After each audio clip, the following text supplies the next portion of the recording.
중국이 올해 경제성장률 목표치를 5.5% 안팎으로 제시했습니다. 31년 만에 최저치이긴 한데 그동안 해외 전문가들이 5%도 어려울 것이라고 예상했던 데 비하면 아주 높은 수준입니다. 부동산 시장의 침체는 계속되고 있고요. 빅테크나 교육업체들에게 고용을 늘리라고 하기도 어려운 상황이고요. 또 우크라이나 전쟁까지 터져서 글로벌 공급망이 더 코너에 몰리고 있습니다. 그런데도 쉽지 않은 목표를 제시한 건 일종의 자신감의 표현이라고 할 수도 있겠고요. 약간의 블러핑, 속된 말로 뻥카 성격도 있는 것 같습니다. 올 가을에는 시진핑 중국 국가주석의 3년임을 결정하는 공산당 당대회가 있습니다. 이런 빅 이벤트를 앞두고 민심을 다독이기 위해서 강수를 뒀다는 느낌이 많이 들고요. 또 한편으로는 중국의 통계 신뢰도가 또 떨어지지 않을까 하는 생각도 조금 듭니다. 중국은 매년 3월 초에 그해 최대 정치 이벤트라는 양회를 엽니다. 전국 인민대표대회, 줄여서 전인대, 그리고 전국 정치협상회의, 줄여서 정협, 이렇게 두 회를 묶어서 양회라고 하고요. 전인대는 중국 헌법상 명목상의 최고 권력 기구입니다. 국회처럼 입법권에다가 헌법 개정 권한도 갖고 있죠. 전인대 전체 회의는 1년에 한 번 3월에 열리고요. 일반적으로는 전인대 권한을 위임받은 상무위원회가 부정기적으로 열리면서 주요 법안을 처리합니다. 전인대 전체회의 첫날에는 행정부인 국무원이 전인대에다가 올해 경제 운영을 어떻게 하겠다, 예산은 어떻게 짰다, 이런 업무 보고를 합니다.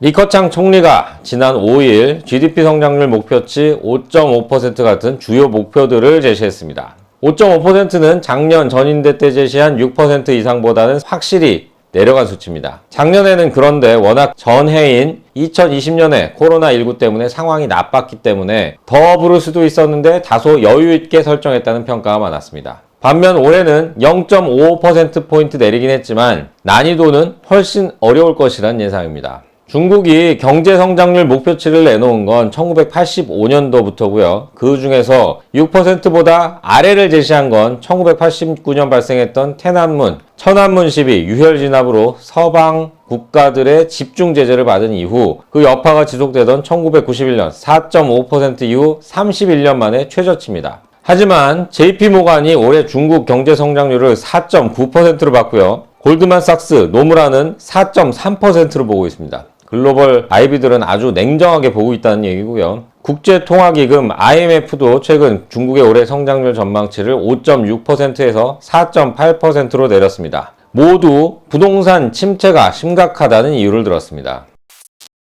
주목되는 건 중국 국무원 산하 싱크탱크인 사회과학원도 작년 말 5.3% 성장을 예상하면서 정책 유연성 차원에서 5% 이상을 권고한 것과도 굉장히 차이가 있다는 점입니다. 리 총리도 어려운 목표라는 걸 인정했습니다. 고용 안정과 민생 리스크 방지를 주로 고려했다. 그리고 중국의 경제 규모를 감안할 때 중고속, 중속 내지는 고속의 성장 목표다. 고된 노력을 기울여야 달성할 수 있다. 이렇게 말했습니다. 이건 결국 민심과 직결되는 일자리 문제를 해결하기 위해서는 일정 수준 이상의 성장률을 유지해야 하고 이를 위해서 강도 높은 부양책을 병행하겠다. 이런 뜻을 밝힌 것으로 해석이 됩니다. 참고로 중국이 공식 성장률 목표치를 내놓은 1985년 이후에 목표를 달성하지 못한 건 1989년, 1998년, 2014년 이렇게 3번뿐입니다.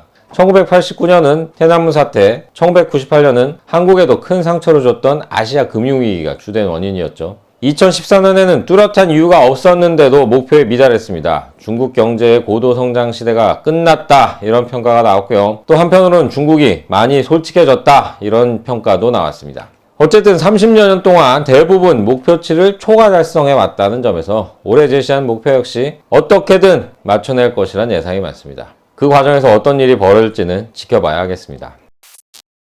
리커창 총리는 업무보고 목차에서 일자리를 경제성장률 목표 다음 두 번째에 배치하면서 고용 안정을 강조했습니다. 올해 1000만 명 이상의 대학 졸업생이 구직 시장에 나왔다면서 작년과 다르게 대졸자 수도 언급했습니다. 청년들에게 안심하라는 메시지를 준 것으로 보이고요. 중국에선 올해 역대 최대인 1076만 명이 대학을 졸업할 예정입니다. 리 총리는 올해 1100만 개 이상의 신규 도시 일자리를 창출하겠다고 말했습니다. 작년에도 목표가 1100만 개였고요. 경제 성장률 8.1%를 기록하면서 신규 일자리 1269만 개를 창출했습니다. 올해 성장률 목표치인 5.5%를 달성한다고 해도 작년보다 2.6%포인트 내려가는 겁니다. 그런 점에서 신규 일자리 1,100만 개는 아주 난도가 높은 목표로 지적이 됩니다. 또 도시 실업률 목표는 작년에 5.5% 안팎에서 올해는 5.5% 이하로 낮췄습니다. 강화한 거고요. 작년 말 기준 중국의 도시 실업률은 5.1%였습니다. 저우하오 코메르츠방크 선임 이코노미스트는 청년들을 위한 양질의 일자리를 창출하는 것은 매우 어려운 과제가 될 것이라고 예상했습니다. 대학 졸업생, 그 중에서도 문송한 인문계 대졸자들 일자리를 가장 많이 만들어내던 게 사교육 산업인데, 작년에 공산당이 학생 학습과 학부모 교육비 부담을 줄여준다는 이른바 쌍감 정책을 하면서 교육산업이 초토화됐죠. 이게 부메랑이 될 거란 전망이 많습니다.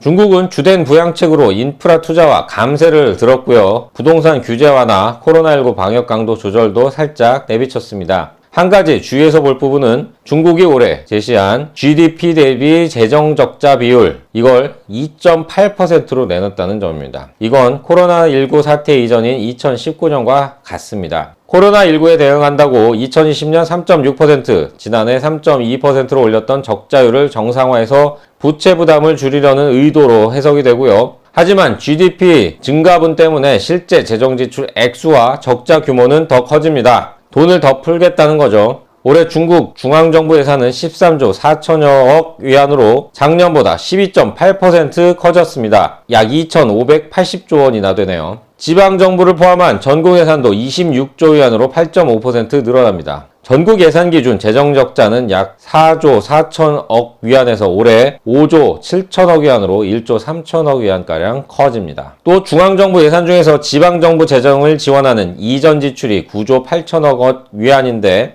이게 작년보다 17.5%나 늘어납니다. 이 중에는 중앙정부가 직접 관리하는 국유은행과 기업들이 쌓아뒀던 이익금 8천억 위안도 포함되어 있습니다. 국유기업이 벌어들이는 돈을 지방정부 인프라 투자와 감세 재원으로 활용한다는 의미라고 하겠습니다. 지방정부가 인프라 투자 목적으로 발행하는 특수목적 채권 한도는 3조 6,500억 위안으로 작년과 같습니다. 작년에는 2020년보다 1,000억 위안 줄였는데, 올해는 작년과 같은 수준을 유지하면서 인프라 투자 연속성을 이어가겠다는 방침입니다. 올해 리 총리의 업무보고에는 지난해 사라졌던 감세 목표액이 다시 등장했습니다. 2조 5천억 위안 규모입니다. 감세는 대표적인 기업활동 활성화 방안이죠.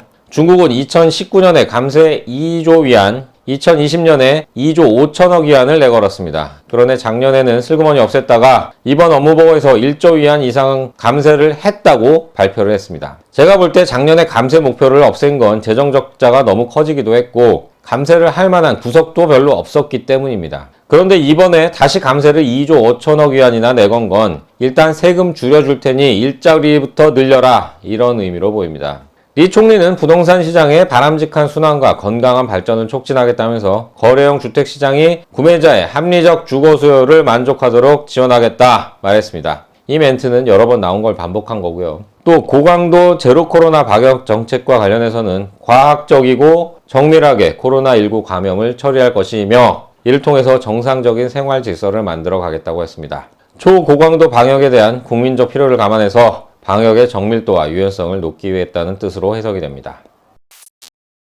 중국이 제시한 경기 부양 중심의 목표들은 결국 2012년 집권한 이후 5년의 임기를 2번 지낸 시 주석의 집권 연장과 연결된 것으로 분석이 됩니다. 중국 공산당은 올가을 5년 주기의 당대회를 열고 차기 지도부를 결정합니다. 2018년 개헌으로 국가주석 3년임 제한 규정은 이미 삭제됐죠. 시 주석이 다시 선임될 것이란 전망이 대체적입니다. 말은 이렇게 하지만 속으로는 다 확정이라고 하죠. 올해 30페이지 분량의 업무보고에 시진핑이 12번 등장했습니다. 그 중에 시진핑 주석을 핵심으로 하는 당 중앙, 이런 표현이 4차례 나왔는데요. 이건 이전까지 중국을 이끌어온 집중 지도 체제가 시 주석의 단일 지도 체제로 완전히 전환됐다는 뜻이라고 합니다.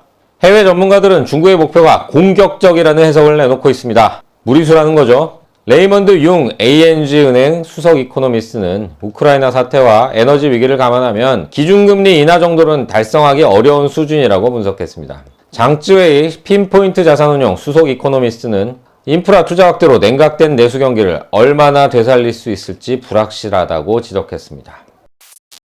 이번 전인대 업무보고에서 무리수 외에 눈에 띄는 부분은 역시나 미국입니다. 중국은 정말 미국 말고는 신경도 안 쓴다는 느낌이 들 정도입니다. 먼저 미중 갈등의 한 단면인 기술 패권을 위해서 과학기술 혁신을 다시 한번 내걸었습니다. 과학기술 예산은 작년에 이어서 올해도 7.2% 늘렸습니다. 1조 417억 위안, 약 200조 원에 달합니다. 국방 예산 증발도 다시 7%로 복귀했습니다. 2020년과 지난해 코로나19에 대응하면서 국방비 증가율을 6.6%, 6.8%로 낮췄었는데 이번에 다시 7.1%로 높였습니다.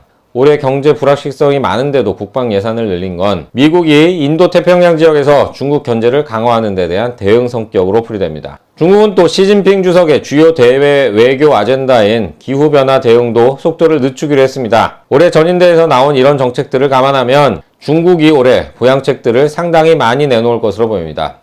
특히 숫자로 확인되는 인프라 투자는 상반기에 집중될 전망입니다. 중국에 대한 투자도 이런 부분들을 주목하시는 게 어떨까 합니다. 지금까지 베이직나우 강현우였습니다. 고맙습니다.